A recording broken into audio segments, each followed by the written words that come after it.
Hello guys, pag-usapan lang natin ang breaking news. May pasabog nga naman kasi ang balibalita at exclusive na pinag-uusapan ngayon. Alam na this, susunod niyan si Catherine Bernardo na ang magkaka-announce na may upcoming project din.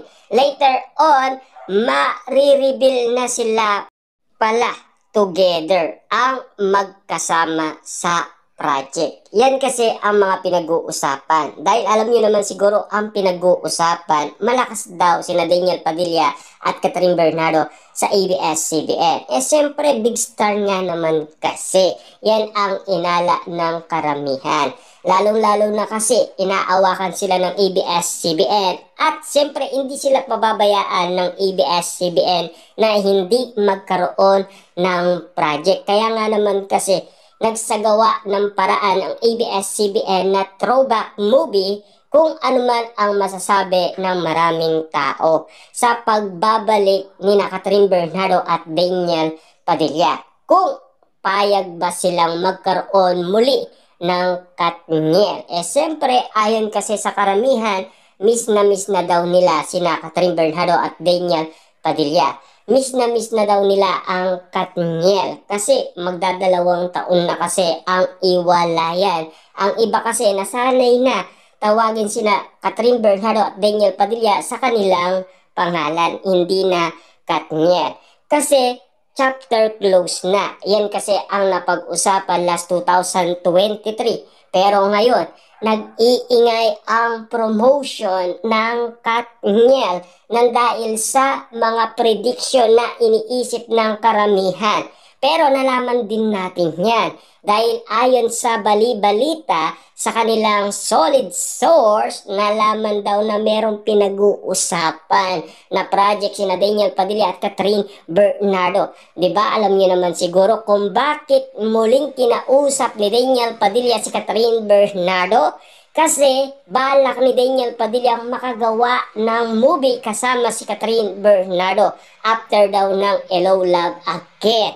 Kaya nga naman kasi naging makatotohanan ang inala talaga ng karamihan. Kita niyo naman, di ba? Malayo pa alam na ng mga netizens at mga susuwerang kapitbahay kung ano na ang tunay na nangyayari kina Daniel Padilla at Catherine Bernardo. Di ba? Hindi pa natutuloy, alam na nila. Kaya nga ang sinasabi nila, alam na this. Eto na yun.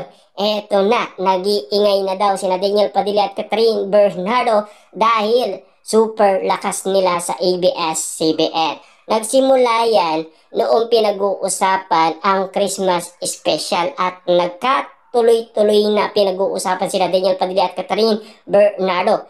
Lumakas ang usap-usapan nung nag-ingay si Sian Gasa. Kaso nga lang kasi maling-mali ang solid source niya.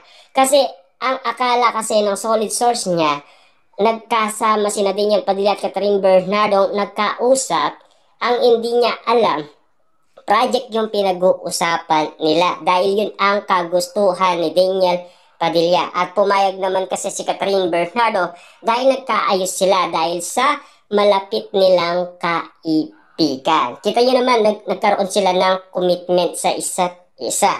Yan kasi ang mga isyong napag-usapan at hanggang ngayon pinag-uusapan pa rin. Kaya nga naman kasi kitang-kita nyo naman, 'di ba? Walang kawala sina Catherine Bernardo at Daniel Padilla sa mga netizens at mga sausawerang kapitbahay kapag sila ay pinag-uusapan muli. Na alam niyo naman siguro kung bakit ganito ang nagiging sitwasyon. Kasi naaalata na sina Catherine Bernardo at Daniel Padilla. Unting-unti nang lumalakas si Daniel Padilla dahil daw sa gawa ni Catherine Bernardo. Dahil sa pagkakaling ni Catherine Bernardo kay Mayor Mark Alcala. Diba? Dahil inuugnay muli si Daniel Padilla sa issue ni Catherine Bernardo at Mayor Mark Alcala. Dahil sa pagiging red flag ni Daniel Padilla. Pero mas red flag pa daw itong si Mayor Mark Alcala kesa kay Daniel Padilla. Ika nga kasi ng iba, dapat Catherine, wag ka nang umalis kay Daniel Padilla noon.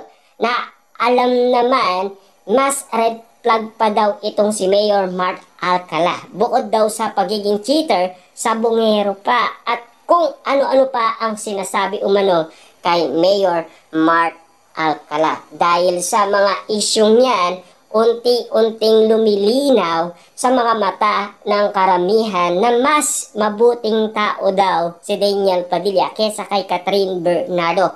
Kasi si Catherine Bernardo daw, sobrang tigas na daw talaga ng ulo niya. Hindi niya pinag-iisipan ang kanyang mga desisyon at hindi siya nakikinig sa kanyang pamilya dahil sa buhay pag-ibig ni Catherine Bernardo. Dahil ang pinipili niya walang iba kundi si Mayor Mark Alcala. Sino pa nga naman ang lalabas ng madaling araw, 'di ba? Nakita siya ng 2 beses sa BGC, 'di ba? Kitang-kita ninyo naman siguro na may kasama daw itong bodyguard. Ayon kasi sa balita.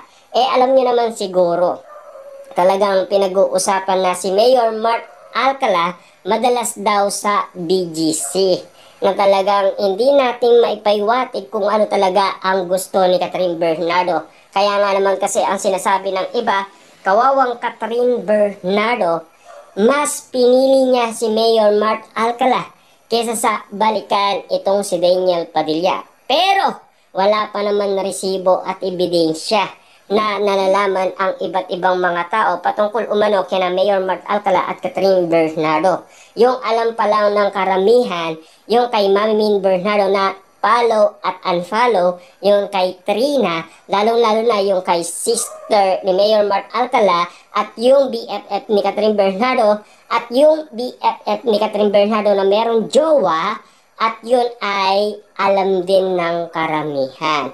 Nangyari yan noong si Catherine Bernardo ay nagbakasyon sa Australia. Yan pa lang ang mga nalalaman ng karamihan. Ayon pa sa balita kung bakit daw pumunta si Catherine Bernardo sa Australia dahil wala na siyang kakampi. Ang kakampi na lamang ni Catherine Bernardo daw, yung kaibigan niyang nasa Australia. Kasi malayo-layo siya sa issue kina Catherine Bernardo at Mayor Mark Alcala. Lalo-lalo na kasi ang matagal-tagal na rin na kaibigan ni Catherine Bernardo na si Trina, medyo meron silang tampuhan dahil kay Mayor Mark Alcala. Baka daw meron nalalaman si Trina. Ayon kasi sa mga netizens at mga sawsawerang kapitbahay. Dahil pilit nga naman kasi inuugnay si Catherine Bernardo sa issue ni Mayor Mark Alcala. Hanggang ngayon kasi, ito pa rin ang lumalabas na chika at intriga. Bonggang-bongga nga naman kasi ang issue